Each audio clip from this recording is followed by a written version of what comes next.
I'm Alexander Hefner, your host on The Open Mind. A newly born nonprofit organization, United to Protect Democracy, has an urgent goal: to hold the president and the executive branch accountable to the laws and long-standing traditions that have protected our democracy through both Democratic and Republican administrations. Its founding executive director joins me today. A White House Counsel to President Obama from 2009 to 2011, Ian Bassin counseled the president and senior White House staff on administrative and constitutional law, ensuring that the White House complied with the laws, rules, and norms that protect the fundamentally democratic nature of our government. We've seen an unprecedented tide of authoritarian-style politics sweep the country that is fundamentally at odds with the Bill of Rights, the constitutional limitations on the role of the president, and the laws and unwritten norms that prevent overreach and abuse of power. This is from Protect Democracy's mission statement. It continues: the only limits to prevent a slide away from our democratic traditions will be those that are imposed by the courts, by the United States Congress, and the American people. Ian, I'm delighted to have you here. Thank you for having me. What struck me recently watching testimony where it looked like the rule of law was not intact anymore was going back to the beginning of the American Republic, the inseparability of politics and law, and the fact that we can't really distinguish between what had been established in recent decades, at least since Watergate, as norms, and that they were being challenged on a day-by-day basis. And essentially, the executive branch of this country seems to be making the assertion that we won, this is politics, politics is determining law, and this is the new American way. I think when you serve in the White House as a lawyer, one of the things that you realize is that so many of the rules that constrain executive branch behavior are not actually legally binding. They're customary, they're practice, they're norms that have been honored for decades, and they rely to a great extent on the good faith of the people holding that office and their ultimate commitment to constitutional democracy. What was troubling in the wake of the election was the recognition that we might be entering a period in which we don't have fundamental agreement across the country that those norms are to be honored. And I think we're looking right now at the very real and present danger that we could be in a period of democratic decline in the United States. And that is why we felt the need to form Protect Democracy, so that we could go out there, educate the American public about what these norms have been, what the consequences might be if they were violated, and organize efforts to protect them from the current threat. If and when it's determined that President Trump has violated the Constitution, specifically high crimes and misdemeanors, that will largely be a function of politics. So what checks are in place now, short of tradition, what you were alluding to before, that are most instrumental in protecting democratic values? The greatest check that we have right now is the check of the American people. I think one of the things that you hear often when people are expressing concern about Trump is this notion that nothing matters, that no matter what he does, he gets away with it. I don't think that's entirely true. His approval rating now is down at around 34%. So while it may not be happening fast enough for those of us who are concerned about the threat that he poses to the checks and balances, to the rule of law, to the norms that protect our democracy, there has been a steady recognition that's been building that something is very not normal and something is very dangerous about this administration and the tide of sort of authoritarian politics that have allowed it to rise. And I think ultimately we do still have checks in our system. We're witnessing members of Congress now grow more and more skeptical about whether the president's explanations for some of the things he's done actually hold water. We're starting to see the smallest fractures in the Republican Party, with some members of the Republican Party starting to ask some serious questions about the president's behavior. So while there are many things that are happening here that are eerily reminiscent about other countries where democracies have declined, places like Hungary, places like Poland, Venezuela, Turkey, we still have a stronger foundation for democracy here in the United States that hopefully will protect us. And I think we're seeing the American people stand up, speak to their representatives, and demand some accountability. Now, some of that requires some additional work being done by lawyers, activists out there, and that's what we're committed to doing to help make sure that we don't allow these rules and norms to slide so far that we enter a truly red territory.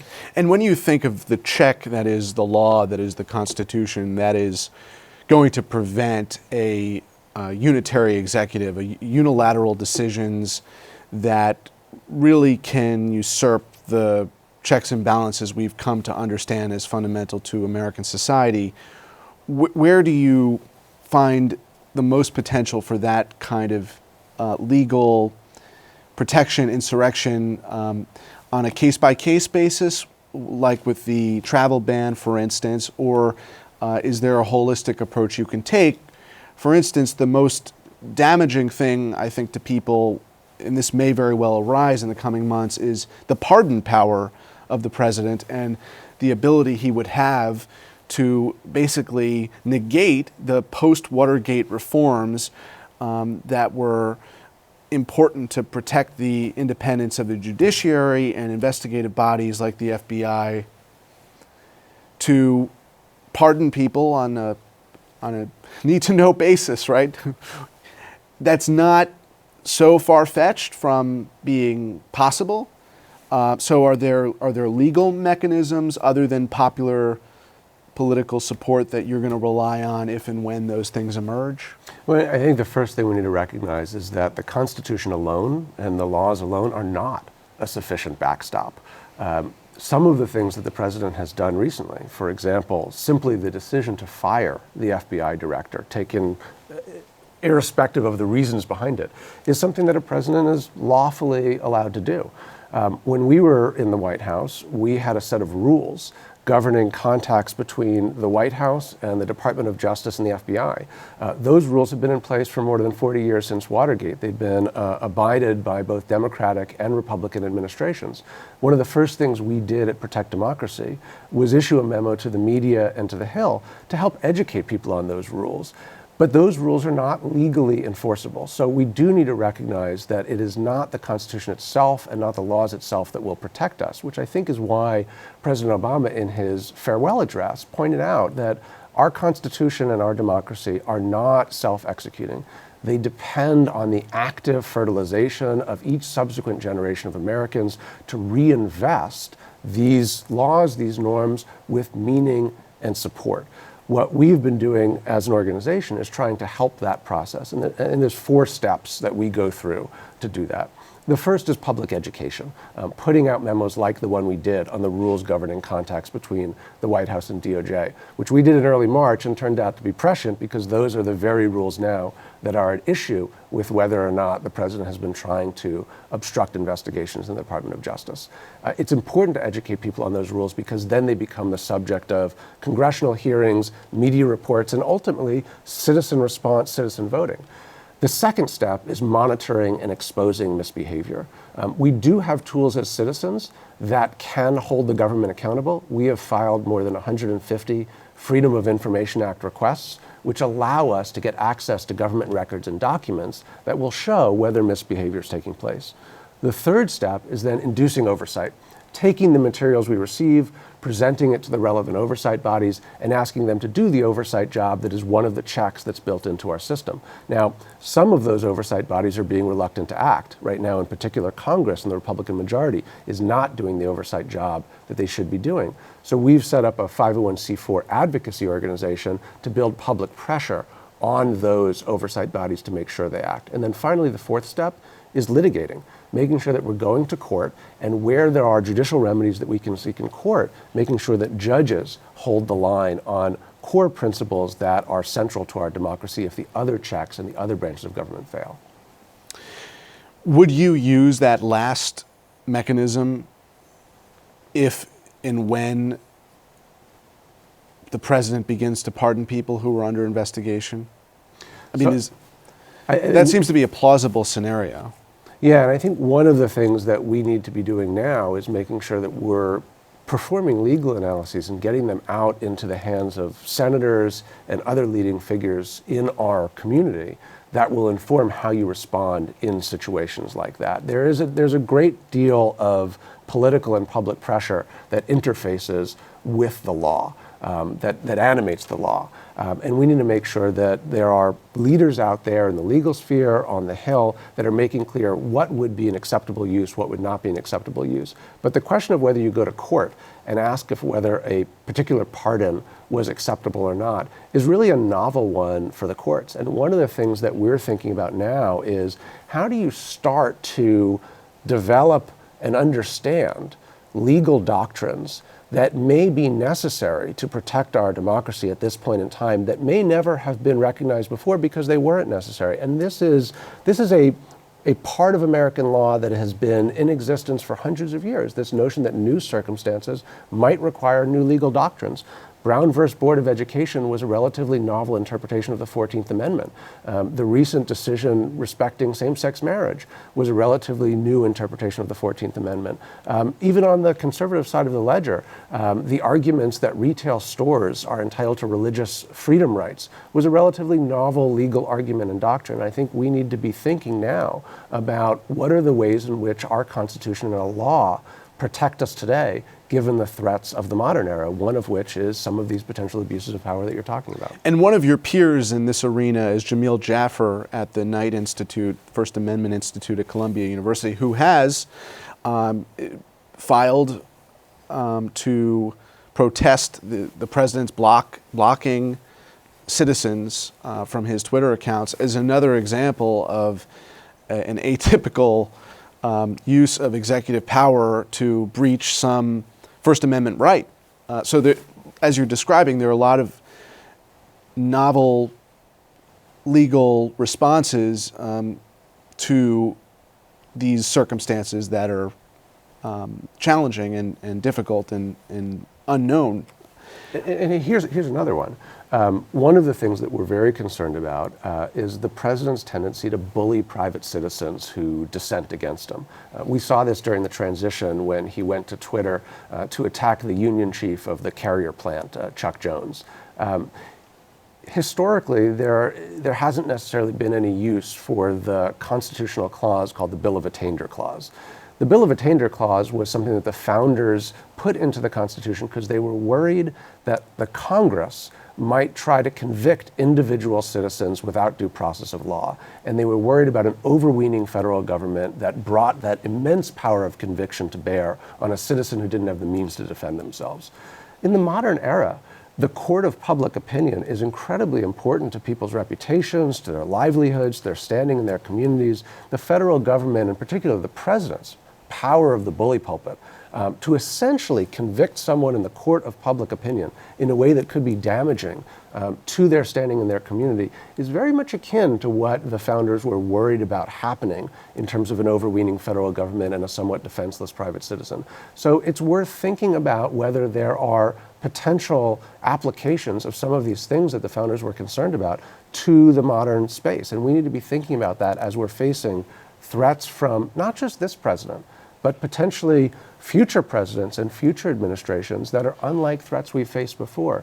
Because this authoritarian style of politics, it was starting to develop before Trump, and unless we take proper steps, it's going to last after Trump. There are those, I think, people who would equate political victory with more than the constitutionally endowed responsibilities or rights of the executive office.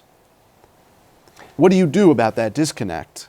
Well, I think traditionally every president has moments when they have respect for the checks on their power and moments when they express frustration about it. I think that's normal for presidents.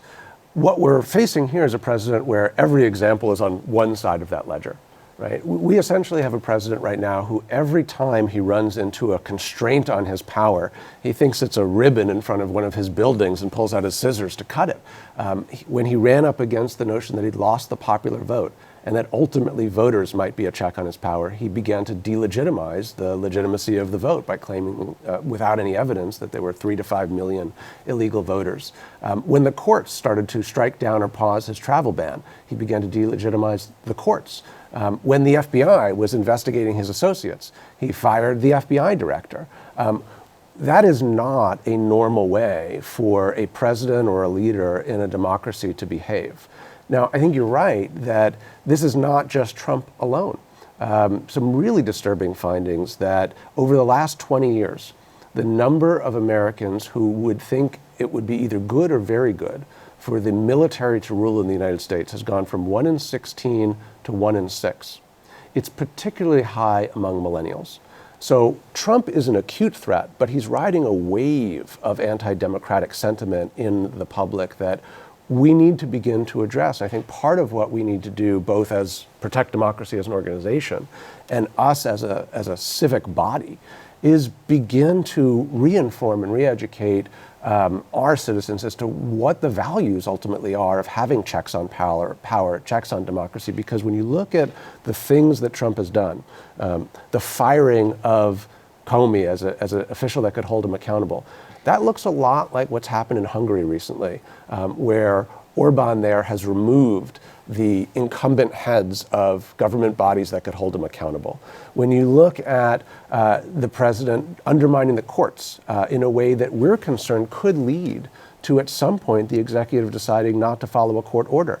That looks a lot like what's happened in Poland, where the European Union has warned that Poland is drifting away from democracy into autocracy because there, the ruling Law and Justice Party essentially refused to seat justices to the Constitutional Court there that were appointed by the outgoing party in order to pack the court with its own. Sounds a lot like what happened with Garland and Gorsuch here. When you hear the president talk on the campaign trail about wanting to reopen the libel laws, in 2012 in Russia, Vladimir Putin recriminalized libel so that he could prosecute people who dissented. So I think what we need to do here is we need to be having a conversation that the things that we're witnessing are not a random assortment of scandals. They are part of a pattern of how you undermine democracy and bring about autocracy, and share with the American people why we would not want to live in a society like that, where we wouldn't have the freedom to have a conversation like we're having right now without fear of reprisals, where our businesses can't depend on the rule of law. That's not the kind of country we want to live in. Ian, root cause. If you'd ask me, I'd say economic inequality begets political inequality. It's absolutely one of the root causes. The 20th century was a century of democratic growth and spread, both domestically and internationally.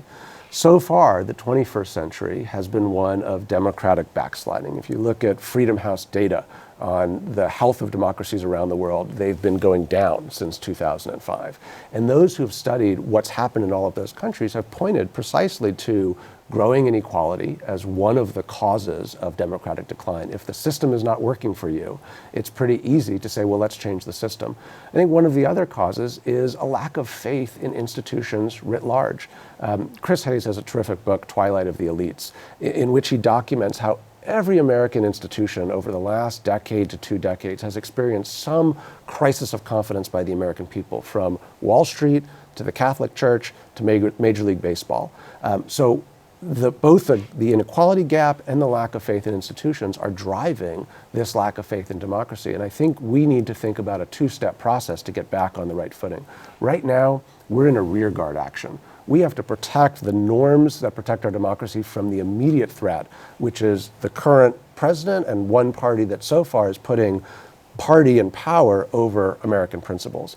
Only once we survive that rearguard moment can we then start trying to rebuild faith in institutions and develop policies that spread the wealth in a more equitable way so that people feel like the system is working for them. But it's going to be hard to do that with Donald Trump and the current threats that he and Trumpism are bringing to the system. Well, there's no doubt that economic disparity, which is already acute, will be further exacerbated, and it would not surprise anyone that correlated with that will be further deterioration of these democratic norms, although you are working to ensure that that can be averted or minimized or ultimately reversed. But how do you take kind of the origin story of America? If you think about, I was thinking when you mentioned Putin and his reelection, of Wilson and others in America who don't have immaculate records when it comes to libel. And also if you look at Hoover as a pre-Watergate example of an FBI head who arguably had more power than the constitutional chain of command. We don't want to return to the J. Edgar Hoover model of FBI. I mean, I think we have to tell stories. The fact that millennials are the generation that is statistically most comfortable with the notion of replacing democracy with a more autocratic form of government suggests that we're not doing a good enough job telling us stories of what these abuses were like for average citizens. I knew a terrific artist. His name was Arnie Meshes. He passed away recently at the age of about 94. He had been an artist who painted protest paintings over sort of many of the protest movements of the 60s and 70s. Later on, he sent Freedom of Information Act requests to the FBI to find out whether they had been following his activities. And sure enough, there was an entire dossier on him. Friends of his were reporting to the FBI on him, people that he trusted. They were talking to people in his community, in his circles, getting them to turn on them. How would we feel today if, any one of us felt that we couldn't trust our friends, that they might be reporting on us, that the government was collecting secret information that they would use as sort of a Damocles sword to hang over us if we ever did anything that they didn't like. This is what life is like for citizens in places like Russia and to a greater degree now in Turkey and Hungary and Poland. And I think we need to tell the stories of what it was like for Americans who lived under, those type of operations by our government in the 1950s and the 1960s and 1970s. People who were hauled before the House Un-American Activities Committee. Japanese Americans who were put into internment camps. We need to be telling those stories because those are the things that we need to be worried about. I think there are some very scary, predictable emergencies that could be on our horizon that could revive some of those tactics. If there's an attack here in the United States that looks like what's been happening in Brussels or Paris or London, I think all of President Trump's tendencies would suggest that he could do things that would be wholly out of step with the values that most Americans share. And how do we make sure people are aware that when that happens, it's essential that we all stand up against it, because in the countries where democracy has declined and autocracy has risen, there's normally a moment where every average person kind of licks their finger and puts it in the wind to figure out which way the wind is blowing. And if everybody's running to JFK or Dulles to protest the travel ban, people are willing to stand up against it. But if everybody puts their heads down, locks their door, decides not to talk to neighbors, that's a death knell for democracy. And people need to know what's on the line so that they can make sure they're one of the people who continues talking, continues standing up, continues going into the streets when necessary. As you describe it, it is a worrisome scenario. Well, I think the other thing that we have to remember is that sometimes what might be a tempting road to go down may not be the wisest. So, for example, what the goal of terrorism is, as a political tactic, is to create more fear among a public than is warranted by the actual threat. 1 in 25, 26 million people are the victim of terrorism. You are more likely to be hit by a car. Yet if you ask the average person which one they're more afraid of, they're certainly much more afraid of terrorism. And so the instinctual response, the natural human response, is to overreact, to do things that are out of proportion to the threat. And when you do those things, you actually play into the hands of those people who are trying to bring down our system. And oftentimes those tactics, as we saw with torture and waterboarding, don't actually work. So we need to be confident enough that if we take a thoughtful response to these attacks on our freedom, we will be more successful than if we take a knee-jerk instinctual response that can actually bring down the very pillars of our system that are there in the long run to protect us. Right, and there certainly is always the possibility of a lone wolf attack, but I think President Obama's 2 terms demonstrated the promise of soft power, or considering a smart soft power approach, and the bellicosity of the current administration, it ought to be understood, may backfire, and that bellicosity, more than American citizenship or our country, is what could inspire the next wave of attacks or a single attack that could potentially put our rights in jeopardy? I mean, our enemies, from Vladimir Putin to ISIS to the original Al-Qaeda, their goal is to undermine the promise of American democracy. And so our job as Americans is to defend it in the face of whatever threats are thrown at it. And one of the things that has been happening recently is we've been, as a country, I think, losing a sense of what the red lines are that define American democracy. The goalposts have been moving. If I told you a year ago that the President of the United States was going to fire the FBI director for looking into wrongdoing by his associates and then brag about it to the Russian foreign minister in the Oval Office while disclosing classified information, you'd tell me I was being alarmist and crazy. If I told you that today, you'd say, yeah, and did you see what they did this morning? We need to get back our sense of what the red lines are. And so one of the things I think all Americans can do right now watching this program is, and this has been advice from Masha Gessen, a dissident from Russia, who told us when Trump was elected, make sure you don't let abnormal things become normal. Write down what's not normal. Write down the things right now that you think are fundamental to America. Keep that piece of paper, because a year from now, you're going to need to look at it and make sure that if things have moved beyond those lines, you're one of the people who's going to be willing to stand up and fight for what this country's always been about. Ian, thank you for your work and thank you for being here today. Thank you, Alexander. And thanks to you in the audience. I hope you join us again next time for a thoughtful excursion into the world of ideas. Until then, keep an open mind. Please visit the Open Mind website at 13.org/openmind to view this program online or to access over 1,500 other interviews. And do check us out on Twitter and Facebook at Open Mind TV for updates on future programming.